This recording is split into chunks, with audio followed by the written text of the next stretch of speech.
Okay, good evening everyone. आज का जो सेशन है हमारा, it is completely based on bank reconciliation statement. आज के इस सेशन में हम लोग बात करेंगे सिर्फ और सिर्फ बैंक रिकंसिलिएशन स्टेटमेंट के बारे में।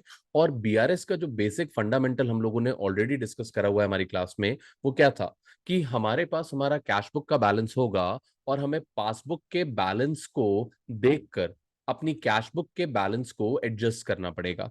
तो आज हम लोग कुछ न्यूमेरिकल्स और कुछ थ्योरी कंसेप्ट्स को एक साथ कंबाइन करके रिवाइज करेंगे कि कैसे आइडेंटिफाई करेंगे कि हमारा बीआरएस किस पर्टिकुलर कंडीशन में किस तरीके का स्ट्रक्चर क्रिएट करेगा। तो स्टार्ट करते हैं without wasting much of the time. देखिए, हम लोग हमेशा ये एज्यूम करके चलते हैं कि इनिशियली हमें किसी भी क्वेश्चन में जो बैलेंस दिया होगा वो एज पर कैश बुक होगा। यानी कि जब भी हम लोग बैंक रिकंसिलिएशन स्टेटमेंट बनाएंगे, हम लोग सेंटर में एक हेडिंग लिखेंगे, बैंक रिकंसिलिएशन स्टेटमेंट।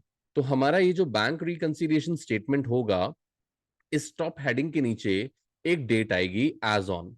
अब ये जो एज ऑन करके हम लोगों ने डेट लिखी है, it is the most important date. Important क्यों है?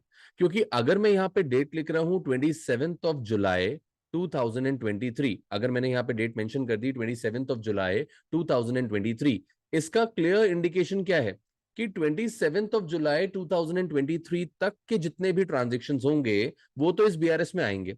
और इसके बाद, इसके बियॉन्ड, इसके बाद अगर कोई भी ट्रांजेक्शन हमारे बिजनेस में रियलाइज हो रहा है, कोई भी ट्रांजेक्शन बिजनेस में हो रहा है, तो हम उसके इफेक्ट को जीरो कंसिडर करेंगे। यानी कि अगर 27 जुलाई 2023 तक कोई पेमेंट रियलाइज हो गया तो वो ट्रांजेक्शन तो हमारा पेमेंट वाला माना जाएगा। लेकिन अगर 27 जुलाई 2023 के बाद रियलाइज हुआ तो हम ये एज्यूम करेंगे हमें पेमेंट रियलाइज नहीं हुआ। तो this is the first important thing.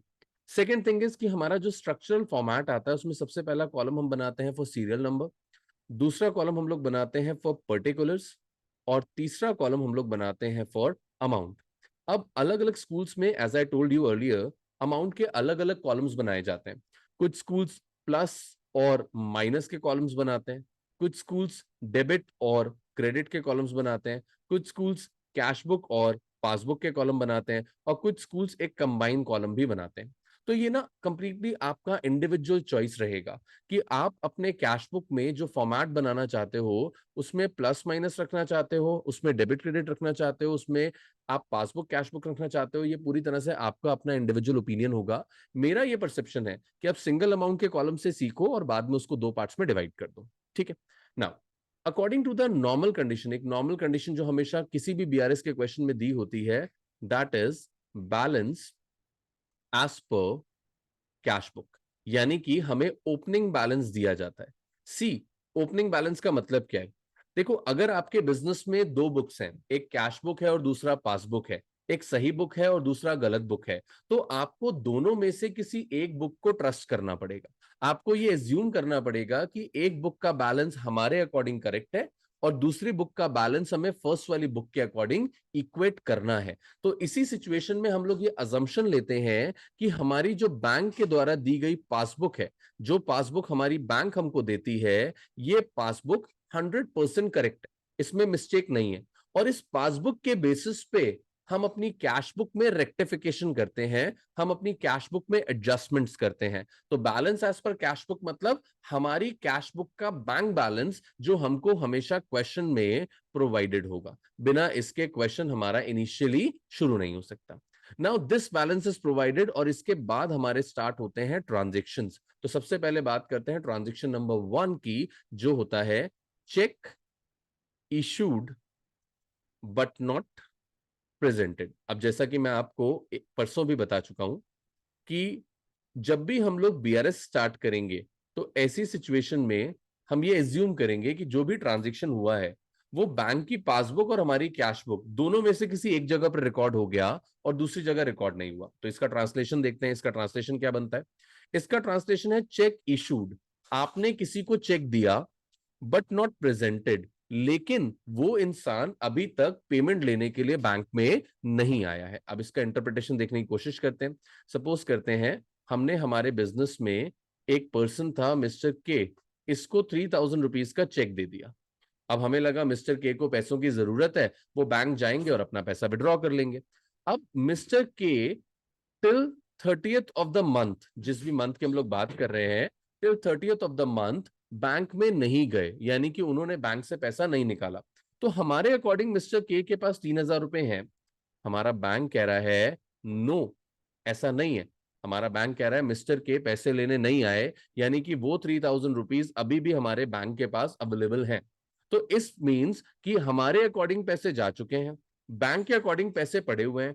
और जब भी हम balance as per cash book की बात करते हैं तो हमारा फंडा क्या है कि अगर बैंक के पास पैसे ज्यादा हैं तो हम अपना पैसा इंक्रीज कर लेंगे, बैंक के पास पैसे कम है तो हम अपना पैसा डिक्रीज कर लेंगे। तो इस पर्टिकुलर ट्रांजेक्शन में जहां लिखा हुआ है check issued but not presented, इसमें बैंक के पास पैसे हैं तो हम अपना बैलेंस इंक्रीज कर लेंगे, यानी कि हम प्लस का साइन लगा के उस वैल्यू को लिख देंगे जितने रुपए की अमाउंट हमें प्रोवाइडेड है। Now for the same topic एक और ट्रांजेक्शन इसका जस्ट ऑपोजिट बनता है, that is check deposited but not collected. It means हमारे पास एक चेक था, हमने उसे हमारे बैंक अकाउंट में डिपॉजिट करा दिया, यानी कि हमने ये अजम्पशन ले लिया कि अब हमारा बैंक हमें पैसे दे देगा, आज नहीं तो कल दे देगा। But according to the question amount has not been collected yet, अभी तक आपको पैसे कलेक्ट नहीं हुए। अगर आपको पैसे कलेक्ट नहीं हुए इट मींस पैसा आपके पास नहीं है, और अगर पैसा आपके पास नहीं है तो अमाउंट क्या हो जाएगा, माइनस हो जाएगा। माइनस क्यों हो जाएगा, बिकॉज बैंक को अमाउंट अभी तक कलेक्ट नहीं हुआ। तो जो पैसा बैंक को अभी तक कलेक्ट नहीं हुआ, जो पैसा हमारे बैंक में अवेलेबल ही नहीं है, उस अमाउंट को हम लोग प्लस कैसे कर सकते हैं, तो उस अमाउंट को हम लोग यहां पर माइनस कर लेते हैं, क्योंकि वो पैसा हमारे पास अवेलेबल नहीं है। अब इसको ऐसे एज्यूम करिए, मान लीजिए कि मेरी कैश बुक कह रही है कि मेरे पास 60,000 रुपीज का बैलेंस है, मेरी पासबुक कहती है कि मेरे पास 60,000 रुपीज का बैलेंस है, दोनों बुक्स इक्वल है। अब सडनली मेरे को मेरा एक कस्टमर 30,000 रुपीज का चेक दे दिया जिसे मैंने बैंक में डिपॉजिट करा दिया। अब मेरे अकॉर्डिंग बैंक बैलेंस कितना होना चाहिए, 90,000, क्योंकि मुझे लगा पैसे मिल जाएंगे। बट बैंक कह रहा है the amount has not been collected yet, अभी तक पैसे नहीं मिले। तो बैंक के अकॉर्डिंग अमाउंट कितनी है, 60,000। मैं कह रहा हूं 90 है, बैंक कह रहा है 60 है, किसकी बात मानेंगे, बैंक की बात मानेंगे। तो बैंक की बात अगर मानेंगे तो हम 30,000 रुपीज माइनस कर देंगे, ताकि हमारी बुक्स का बैलेंस भी 60,000 हो जाए और बैंक की बुक्स का बैलेंस भी 60,000 हो जाए। ठीक है, ये समझ में आता है। नाउ आफ्टर दिस एक और ट्रांजेक्शन है जो इसमें थोड़ा सा रेलेवेंट हो जाता है, दैट इज डायरेक्ट डिपॉजिट्स। ये वर्ड ना आपको बहुत बार देखने को मिलेगा जब भी आप बीआरएस की बात करोगे। डायरेक्ट डिपॉजिट्स का मतलब आपके बिजनेस में आपके कस्टमर ने आपको बिना बताए पैसे बैंक में डिपॉजिट करा दिए। अगर आपके बिजनेस में आपके कस्टमर ने आपको बिना बताए पैसे बैंक में डिपॉजिट करा दिए तो इससे हुआ क्या। अब एज्यूम करते हैं मेरी कैश बुक कह रही थी मेरे पास 60,000 रुपीज है, मेरी पासबुक भी यही कह रही थी मेरे पास 60,000 रुपीज है, और सडनली मेरा कस्टमर मेरे बैंक में जाके 20,000 रुपीज डिपॉजिट करा देता है।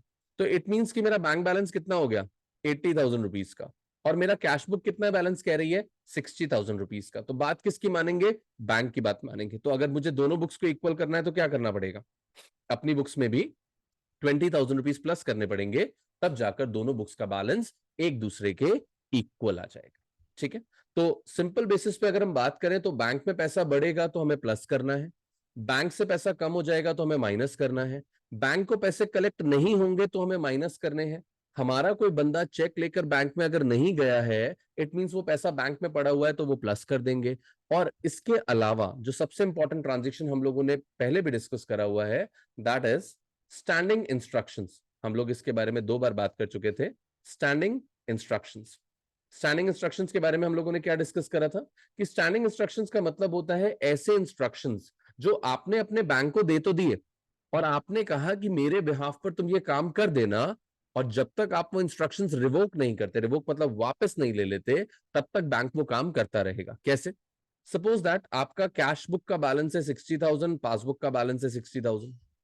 आपने बैंक को इंस्ट्रक्शन दिया कि हर मंथ मेरे अकाउंट से 6,000 रुपीज विड्रॉ करके मेरा इंश्योरेंस प्रीमियम दे देना। तो बैंक हर महीने आपके अकाउंट से 6,000 रुपीज विड्रॉ करता है और आपका इंश्योरेंस प्रीमियम दे देता है। अब आपके अकाउंट में रह गए 54,000 और आपको याद नहीं रहा, आप ये अपनी मेमोरी से फेड अवे हो गया कि आपने बैंक को ऐसा कोई इंस्ट्रक्शन दिया था।